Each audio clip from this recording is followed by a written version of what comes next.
She's so she's not an MD, but she still is a doctor, and we will honor that here. And you never have to explain. You are in a physical, in a medical setting, I understand. But you are a doctor. I'm a doctor. We're doctors. That's what we do, right? And you have an education. You know, you invested those years and so much. You know, okay, Dr. Latoya.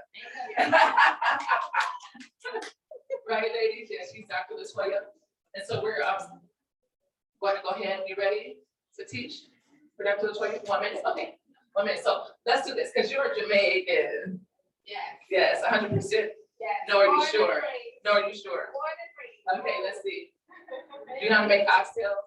Yes. Okay, she's born and raised. Okay, tell who you are, what you do a little bit. So while we wait for Satish to bring up my slides, I wanted to share a little bit about myself. I've been a nurse now for the past 17 years. I started out my career actually as a certified nursing assistant. So to my fellow nursing student over there, you can go as far as you want in the nursing profession. Throughout my journey, I have worked in various disciplines such as a nursing home, hospitals, inpatient. I've worked majority of my career in cardiology. That's why I'm so excited to share my research on heart failure and the impact that nurses have on reducing readmission rates. But most importantly, something about me that I really wanted to share was how I became Dr. Latoya Ogier, my journey of obtaining my doctorate. It was during the pandemic. I graduated last year in 2021. But not only that, I was pregnant with my son, working full-time as a nurse executive. And it was beyond crazy because I had over 150 nurses reporting to me. At the time, I oversaw the clinical screening division for isolation hotel program that we just pioneered because we were trying to help mitigate the spread of COVID in our 11 and 2 facilities. Meanwhile, being pregnant. Wow. I had a high-risk pregnancy at that. Just listening to Dr. Maria, it was very impactful to hear her talk about IVF and, infertility issues. And being pregnant, when you finally become pregnant and you want to make sure nothing's happening with your child, stress is one thing that can cause a miscarriage so easily. So being high-risk pregnant and going to school for your doctorate and working full-time has been phenomenal. But through all that, it's been an amazing journey. And my passion for heart failure management, kept me going. What other things that kept me going was my support system. I had an amazing husband. I have amazing family. I have amazing mentor coaches. Yes, I have 2 of them that, were my support system to keep guiding me through it. I also had my professors. I went to Chamberlain University, so big up to Chamberlain University. They're an amazing school. If you want to go further, you can always re-enroll after you finish your BSN and go forward as well. So without further ado, I wanted to share my research, my integrated review research on the impact of telephonic nursing visits on the reduction of heart failure readmissions.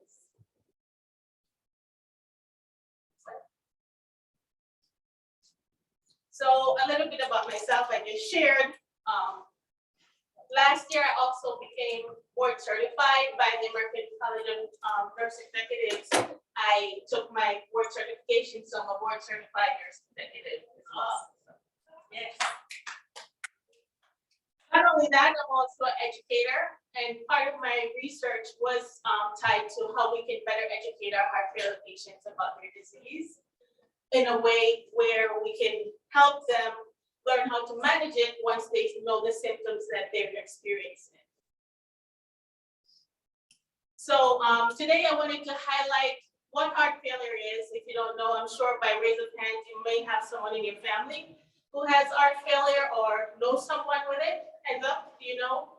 Okay, I do have a Slido little QR code that I wanted to just test the audience real quick to find out if you know what heart failure is. if you scan the code, you'll be able to see it. One more slide.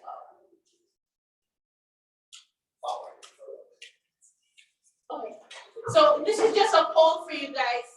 You can scan it and answer the question. It has 4 answers there. I'll share what the correct answer is. But for the most part, the questions that will come up is, what is heart failure? What do you think heart failure is?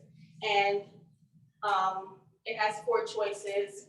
It's a heart attack. Do you think it's a heart attack? Do you think it's, when your heart stops beating? Are you able to pull it up? Yeah. So I'll give you like a couple minutes to do the questionnaire.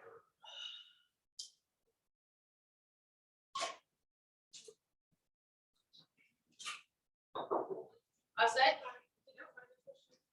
So heart failure in itself is when the body is unable to pump enough blood throughout the body. And what that happens, why it happens, is because the heart becomes so weak that it's been overworked, so the muscles can't really pump blood that can circulate your entire body. And that's a problem, right? Because your heart is one of the most important organ in your body. It helps to circulate and carry oxygen and nutrients all throughout the human body. So whoever hit that one correct?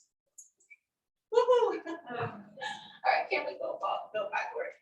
I wanted to go to the purpose statement because I know listening to you ladies, you always want to connect to purpose. So when I started my journey on doing this research, I wanted to know what would be the impact of a telephonic nurse visit program on reducing readmission rates for heart failure patients. And when you think about it, you want to look through the lens of where do you see this going? What do you want to accomplish with this, right? But most importantly, you have to have a burning platform. Why is heart failure readmission such a big problem? Well, can you go forward? It's because in the United States, it affects over 6.2 million people. And worldwide, it affects 26 million people. And as we age, as the population ages, people are living longer, it's just gonna get worse and worse and worse. Not only that, we also look at the cost. So on average, when a heart failure patient is discharged from the hospital, if they return to the hospital within 1 month, which is 30 days, on average, it could cost that just take care of the patient $25,000 for that one readmission. In addition to that, that one readmission can cost the patient to develop infections. They can become decompensated where when they walk and moving around, but because they're in the bed, they have limited mobility, they become more disabled. So by the time it's ready for them to get discharged, they have to go into a nursing home. So it just becomes a cycle where you want to improve quality of life, you want to be home with your family, but you have a chronic disease. So what do? You keep going back, right? Because you're sick. The symptoms just keep getting worse and worse. So I'm excited to share what us as nurses can do to help mitigate that revolving cycle and help our patients live a better lifestyle. So this is just a quick overview of heart failure. Some of the cardinal symptoms: your legs get swollen, it's hard for you to breathe, your body gets filled up with water. That's why most of the cardinal treatment for heart failure is having a diuretic to help pull the water out so you can breathe better. You can enjoy your lifestyle where you can, not exercise too much, but you can be outgoing because your heart is weakened, so you can't be as active as you used to be when you were younger. But at the same time, you can actually enjoy some quality time. Next slide. So this is the program that I developed. It's called the Telephonic Nurse Visit Program. So when our patients are discharged from the hospital, we would like to have a telephonic engagement with them instead of them going back to the hospital. The nurse becomes the catalyst between the provider and the patient. So we set up some introductory calls just to lay the foundation as to what our goals will be for treatment. We build a relationship with the patient, so we know how they're feeling. We talk about their symptoms. We also share what they exhibit. It's also tracked into the electronic health record, and I'll go further into that later on. But most importantly is we want to build that relationship over a 30-day period. Remember, I shared if they go back within the 30 days, $25,000. So if you have that relationship where if they're sharing what they're experiencing, as a nurse, you have the clinical skills, so you have close communication with the provider. You can titrate medication with the provider. You can get their labs sent out. You can bring them to the clinic or the physician's office instead of the emergency room. So when I designed this intervention, I wanted to make sure that this has some foundation in evidence. And anything in healthcare right now, you know, you can't just come up with a treatment and say, this is the solution. You have to make sure that there's evidence tied to it. So I spent months doing an integrated review, which is looking at what the best practices are that's out there. I would look at literature, read tons of articles, and these are meta-analysis, which is way advanced, like multiple pages, and then synthesize those evidence to try to find common themes. Next slide. So these are my key findings. What I found was if patients with heart failure have the ability to get a nurse on board that's working with them over a month or even longer, because you develop a relationship, you want to work longer, you actually can reduce their risk of returning to the hospital because you become their care manager. You become the one that's over the phone with them constantly. And not only that, in the research, we identified 3 common themes. The first one,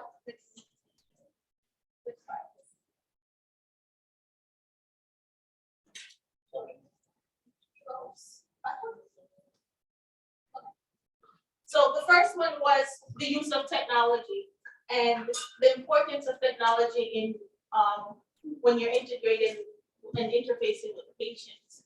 You can do it via telephone, but most hospitals and medical centers, they also have patient portals. And as a person yourself, if you ever visit your physician or provider, you have access to that portal.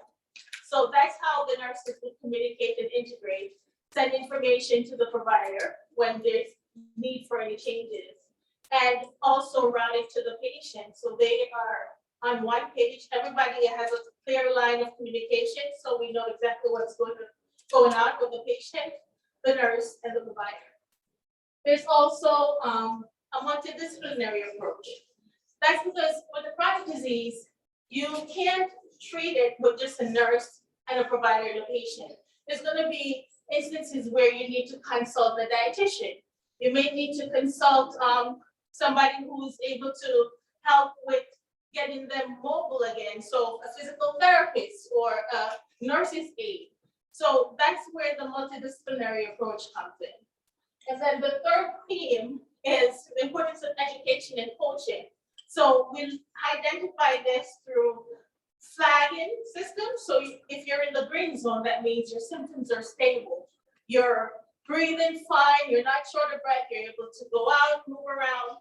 When you're in the yellow zone, you may get slightly short of breath, but you're not moving as much as you want.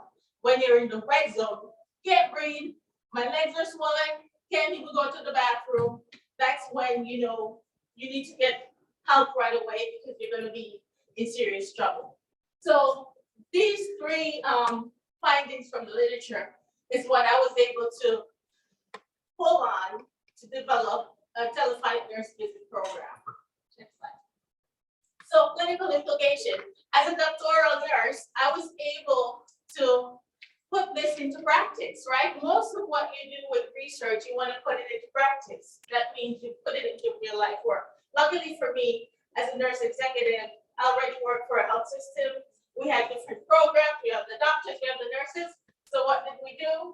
We designed our telephonic nurse visit program. We had 6 nurses that was able to be part of it. We had a total of 2,000 and I want to say like 22,000 patients enrolled in the program. And it was a big success. I'm proud to share that I presented our results at the New York Organization for Nurse Executives and Leaders, and I was awarded the Regional Best Practice Award recipient. So woo-hoo for that. I also, with the education that I spoke about earlier, tied into it, we were able to get nursing students support us with our mission in the COVID pandemic. And as a result of that, I was also awarded the Rising Star Award from St. Joseph's University. Yeah. So, big success stories from this. Bottom line is, you need evidence to drive what you do, especially in healthcare, because you're a medical student, you know this. We can't just get up one day and say, we're gonna cure this without having the evidence tied to it. And I'm very proud to share that it's a passion of mine. I love reading. I've gone on to publish. I'm in the process of writing additional articles, but you have to start with the evidence. And when you have an idea for an intervention, once you can find the evidence to support it, when you go to the table of the CEO, the CFOs, they're willing to listen to you. But you also have to share what's in it for them, right? I mentioned the reduction of readmission in the cost. Well, with our program, we were able to save the institution $11 million.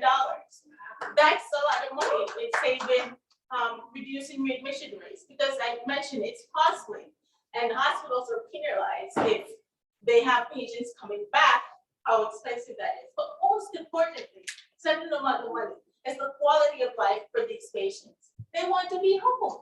No one wants to be in the hospital today, discharged tomorrow, next week come back in the hospital the next day. What quality of life is that? You need to be home in your own space. And when you're home in your own space, you have a nurse who can help you through your journey with your chronic disease. Next slide. So in conclusion, I just want to share that telephonic nurse visits work throughout the country, throughout the world. It's the new care delivery model. We have nurse coaches. We have individuals that are able to help the patients outside of the hospitals, so the hospitals can focus on the patients that are really, really sick. And for us that are clinical professionals who know the interventions and know how to, click in on when the symptoms are getting worse is key, because prevention is better than anything out there right now. So I want to also share, since I'm on the topic of heart failure, as women, and we have some gentlemen in the audience, eating a healthy diet. For heart failure patients, salt is your enemy. So having a low sodium diet is key. Limited alcohol consumption, your heart work over time. So if you're taking drugs and alcohol, over time, your heart's just gonna get weaker and weaker. And lastly, exercise. Don't try to do too much too soon, but having some sort of physical pursuit on a daily basis does wonders. It could be as simple as walking. Last couple months ago, my team and I, we did a step challenge. So we wanted to make sure we're counting our steps during the day and total it with different teams. And we went over 25 million steps, just a collective of us, just to show you that, and that's just walking. That's a form of exercise. We do it every day. So why not incorporate it in your everyday activity? I'm not saying go join the gym and try to work out as much as you can. You're busy working, but it's key as well. You have to try to be have some sort of physical pursuit in their daily lives. And so I just want to close by saying I'm so honored to be here to talk about my integrative review. It was a journey, and at the end, I got my son to share with me. It was actually my honorary doctorate in the family. So that's really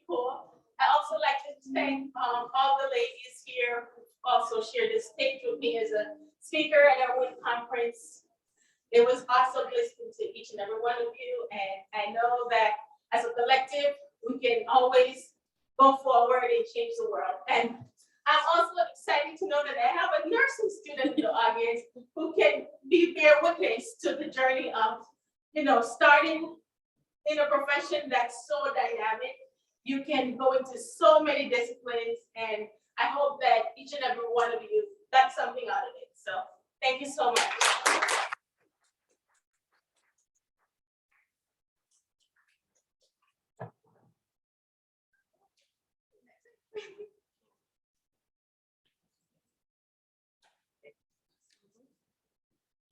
I have pictures of it. I'll send it to you.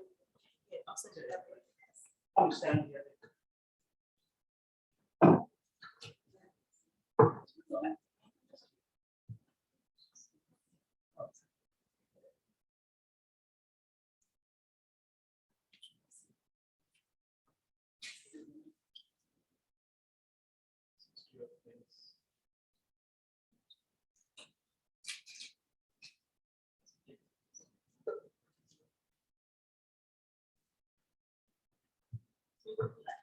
Put it in. Put it in. 1, 2, 3.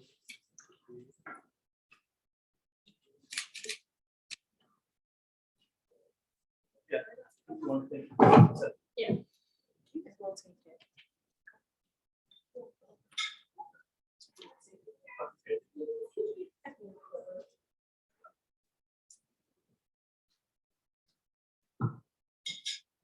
All righty, this is so amazing.